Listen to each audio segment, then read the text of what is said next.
SRO Magazine presents Backstage at Rocklahoma 2014.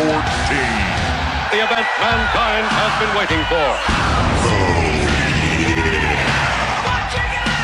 Rocklahoma 2014 and SRO Magazine is there interviewing all the hottest acts in rock music today. This is Ferg with SRO Magazine, and we are live backstage at Rocklahoma 2014. And you know this is Johnny Kelly, Kill Devil Hill. All right, how's it to be at Rocklahoma, bro? It's great. It's really cool. I've heard about it. I've never been here, so it's exciting. I feel like I'm in Europe right now. Really? But everybody has a different accent.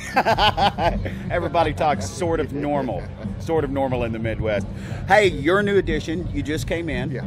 And how is it to be with these guys? Okay, this is this guy's resume. Okay, let's talk typo negative. We're talking Danzig.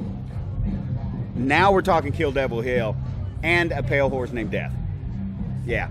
So this guy has a metal pedigree. So how is it to come in? Yeah, you do. Oh, you've got an outstanding metal pedigree. Yes, you do. And how is it to come in with Kill Devil Hill and bringing all what you bring, right? It's really exciting. Like Rex and I, we've been friends since Typo toured with Pantera back in the day, like almost 20 years. And, once they put this band together, I started following it, so I was a fan to begin with. Right. And then, just happened to cross paths, and the way things happen sometimes, and then here I am, and it's like, it's exciting. It's cool. It's a new challenge. You know what Mark and Dewey said? They said it was the first note, the first measure. They knew you were the man. It did seem to feel right. Really? Pretty much, yeah. And that's what pretty quickly. Yeah, and that's what they were saying. It was just like we knew at that time. Yeah, like we, going back and forth with Rex before I went out there to play with them and stuff. Like we were like, it'd be cool to play together. Like the idea, but let's see how it goes when we get into a room. Right. You never really know. Right. You could be the best of friends and you just don't click. When you're playing together. And it did. It felt good, pretty much right off the bat. Now, live on stage, when you guys go out and you play live, is being in a band with a while, and you've played with a lot of people. You get those senses, those looks. Yeah. You know when this, and you don't have to say a word. You know when you're going to diminish that, or you're going to break it down, or whatever. Right. You know what I'm saying? Did you guys have that? You start and it was like that. There were some things that seemed to just click right away. And there was like a good camaraderie within the four of us playing together. And with each show, it's just getting better and better, and we're having more fun with it. Like last night, each show is improving on something as we move along.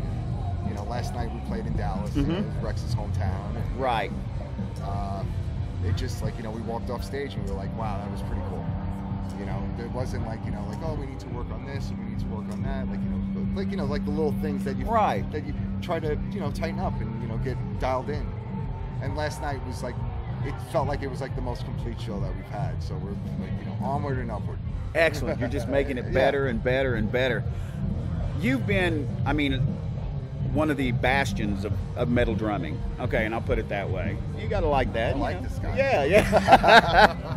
But how have you, stayed, and you're not only, you've been here for a long time. Good job. Here you go. Nice. Good job. But how have you, and you're so relevant in drumming when people talk about, people look to you as an icon drummer. How have you? Big shoes. They are. That's I don't look at it like that. I've never approached my playing like that. I always, you're as good as your last gig. So right. And really, I'm a fan. Even though I'm getting older and stuff like that, it's still a lot of fun.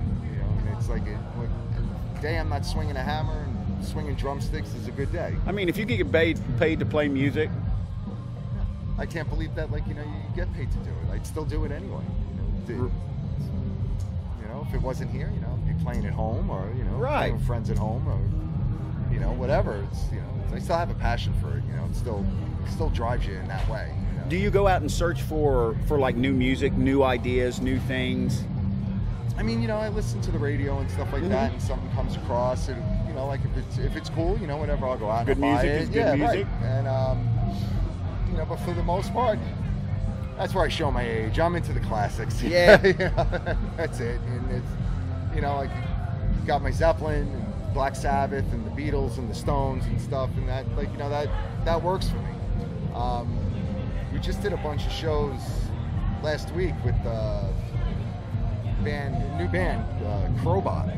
Crowbot, yeah. Really good band. Crazy gentlemen. Great guys. You know, the band's awesome. Yes, they are. But it still has that kind of, like, you know, that old school classic rock flavor to it. So I guess stuff that we grew up with. Yeah. So that's why I'm, you know, whatever, just figuring that's why it's appealing to me. And I was impressed to see that, like, you know, younger people finding something in that kind of music, you know, instead of it just being old people. Yes, us. Like what my daughter calls it, you know. Yes. And you know, the thing is, we've talked to, and there's a lot of young bands here.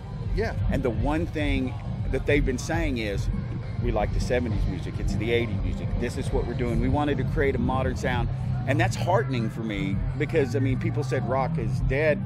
I don't know if they're not seeing these 40 or 50, 80,000 people. Come down to Rocklahoma tonight. That's exactly where they need to come. So just a couple of influences that people can look at, that you grew up with, that you look at. That Well, for me, it was, you know, Peter Criss got me started. You know, my father brought home Kiss Alive, and I just... That's a good dad. Took the record and ran into my bedroom, and everything changed after that. And then, you know, when I started getting into, like, you know, playing, you know, John Bonham and Bill Ward, Led Zeppelin and Black Sabbath. That book is good enough for me, you know. Yeah. So, Pale Horse, we still going to be doing that? We're going to be having new stuff on that, or you? Actually, yeah. There's the third record is being worked on now. We're going to Wacken Festival in Germany in August. Excellent. We're doing that, and we're trying to. Sal sent me a thing the other day about, like, possibly touring in the winter with another band. You know, hopefully that'll happen. You know, excellent. Get that. Yeah, hopefully get that out does. to the people too. You know, we had a good run with we supported Danzig in the fall, and that was pretty cool. And, you know, got in front of a lot of people with that and stuff. You know, the band seemed to go over well, and it was cool. A lot of people showed up early, like, you know, to catch the show. So we're hoping that, like, you know, things will continue, you know, onward and upward. You know, is it getting better every day? All of it is, you know. It's all. That's beautiful. You know, it's all good. You know? Excellent. Like I said, you know, I'm not swinging a hammer today. It's great. Well, this is Ferg live backstage at Rocklahoma 2014 with Johnny Kelly of Kill Devil Hill, and we are out of here. For more information on Rocklahoma 2014 and for all your music and entertainment news, you know where to go. Go to SRO. That's SROMagInc.com. SRO is sponsored by Kick-Ass Cables, PhDRadio.com, Robert's Guitar, TDLMusicGroup.com. The SRO audio and video was done by Carson Drive Studios and SROMagInc.com.